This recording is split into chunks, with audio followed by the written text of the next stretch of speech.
Nobel പുരസ്കാരം നേടിയ ദമ്പതിമാർ ആരെല്ലാം ആണ്?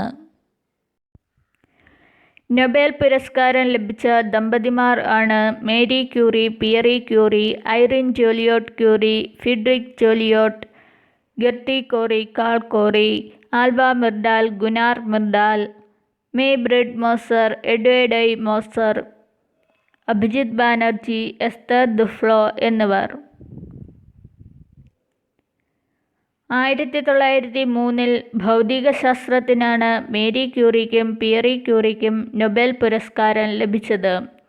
1935 രസതന്ത്രത്തിനാണ് ഐറിൻ ജോലിയോട്ട് ക്യൂറിക്കും ഫ്രിഡറിക് ജോലിയോട്ടിനും നൊബേൽ പുരസ്കാരം ലഭിച്ചത്.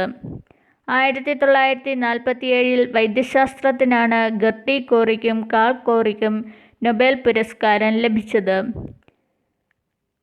1982 സമാധാനത്തിനാണ് ആൽവ മിർഡാലിന് നൊബേൽ പുരസ്കാരം ലഭിച്ചത്. 1974 സാമ്പത്തിക ശാസ്ത്രത്തിനാണ് ഗുനാർ മിർഡാലിന് നൊബേൽ പുരസ്കാരം ലഭിച്ചത്.